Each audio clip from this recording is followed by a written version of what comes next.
Welcome back to Education Matters. Already a great panel discussion. We're going to have our final segment with our group. I want to talk a little bit about a couple of things. Testing. Superintendent Mark Johnson just recently made some announcements about it. We've been talking about it, but from a policy perspective, North Carolina's actually been doubling down on sort of creating more tests, whether it's Read to Achieve or with our recent Every Student Succeeds Act, which tied everything back to school performance grades and testing. So, Freebird, you are a classroom teacher. How big of a problem is it? Do you think? Have we literally just kind of gone too far in terms of how much time we spend on it? Well, and there's two parts to this. And first, I want to talk about what we had talked about in the top 10, and the identity of growth versus proficiency. I think is a huge disparity in our understanding of what our kids are coming to our schools with, and how we're not appropriately serving their needs at all levels. And so if we're going to measure, when we're looking at our schools and they're off the charts growth versus the proficiency levels at some of these, that's not a fair comparison. It's not fair to put those two together. I don't think it actually serves what our schools and what our teachers are actually doing on a day-to-day basis. And then also what you were talking about earlier with the barriers that some of the testing has to make sure that we get qualified teachers in those classrooms. I think that's something that we absolutely need to revisit, and we're working on that very hard right now. Right. Alexa, testing, big part of your life? It definitely is.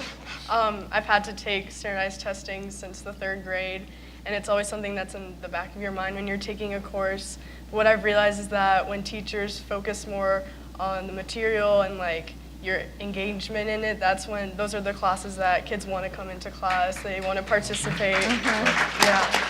And Tamara, it's a balance, right? I don't think anyone's suggesting no testing, right, no grades, right? But I agree with Freebird with the 80-20 current correlation that we have as far as proficiency and growth is doing a disservice. Right now you have teachers, especially in high school, you got 90 days to get it in, and the standards are extensive.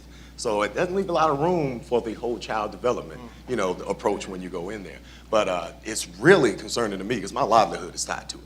Right. And I've been to 3 different schools to turn them around, but we all know it takes 2 to 3 years to turn the school around. If I have exceeded growth at the school that I left and go to the new school, I got 1 year to get it around, or my income begins to decrease. So that's the tough part. Keith, I would love to speak on that too. Yeah, please. From the mental health aspect, one of the most concerning things that I see, I work in an elementary school, and not only do we consider the pressure and the time consumed and what detracts from actual instruction, but the mental impact or the self-esteem impact that testing does to our children. And in an elementary school, we are in our 3rd year of just trying to totally shift how our children look at EOGs and all this standardized testing, because we had a historical pattern of students that were earning a 1 or receiving a level 1 on their test year after year. And you take an 8-year-old that is in 3rd grade and you tell them in 3rd grade and in 4th grade and in 5th grade that it's all about passing, and you are 3 levels from passing for your 3rd year in a row. It was very frightening because we were losing our kids by 5th grade on their investment in academics. So we have implemented for our 3rd year what we call the Own It Challenge. And we have, don't share the secret, but we've basically been telling our children. Oh, this won't be on TV. Yeah, right. No, but we've been telling our children just to erase the whole purpose of passing. The EOGs are not about passing, but it's all about the focus on raising your rank. And so we take our EC students, our ELL students, our students that have traditionally made 1s, and said that it's all about raising your rank. And we've educated our kids what their percentile rank is, and we are in our 3rd year of receiving high growth just because we were able to change the platform and even just how we delivered the information about what standardized testing is. And so I think it's very powerful, not only for how it impacts instruction, but what it does to the self-esteem and academic confidence of our children so early in life for their future. Yes, sir. Before you go on, there's a big tidal wave coming that I don't think anybody's really paying attention to yet, but they will in May. The Math 1 and Math 3 test scores will be delayed until the fall. Now we have students that are going to take a test, but the test does not count for 25% of their grades. But our school is going to be labeled with the new A to F. We're going to be labeled for that, so now we have to find some creative way to motivate the students. Look, I know y'all are not going to be, assessed by this, but we are. We need you to take the test. Try Please hard. take the test. Do not do abracadabra all the way down the paper, please. Yes. Okay, so that's coming, and nobody's talking Well, about we that. have a lot of Math 1 and teachers 3. that watch this show, so I know that they'll know exactly what you're talking about. Exactly. I want to we got a couple minutes left. I do want to talk about school choice a little bit because all of you are from different parts across the state that are that are impacted by the rapidly growing number of charter schools as well as private school vouchers. I'm just going to ask you. I don't even know where some of you all and what you see in your communities. Freebird, what's sort of where do you mentioned the other day about sitting in the State Board of Education meeting and talking about issues. Well, and I think there's a mindset that the charter schools aren't part of the public schools. And I think that's one of the things that, in fact, one of the recently named, we have a teacher that named recently, Doug Price. We're going to go to his school later on today and see great examples of what we talked about, those innovative lab schools.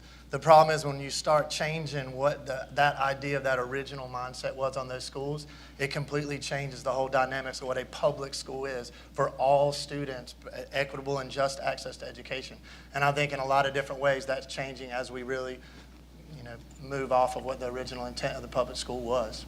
Beth, any thoughts from Catawba County? I don't have as much experience with working with charter schools, but I can speak from my own experience in seeing what is available to students that are in our public school. And I just, I find that we need to promote what is happening in our public schools. I had an experience this past week. We were having our, fast food spirit night as a fundraiser, and our student council was working the doors and the cash register and greeting our guests and those that were coming out to help us.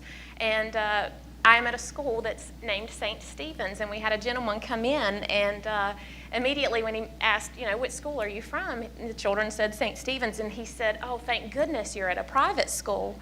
And I was so proud of our students because they stood up and they said, no, sir, we're a public school and we're the best school around. And I thought, good for you. All right, I was trying to come up with a great rap for the show. She just did it because I think our public schools are the best thing around too, right? And I think that we all want them to succeed. And look, I want y'all to thank our panel for joining us today. We appreciate their time.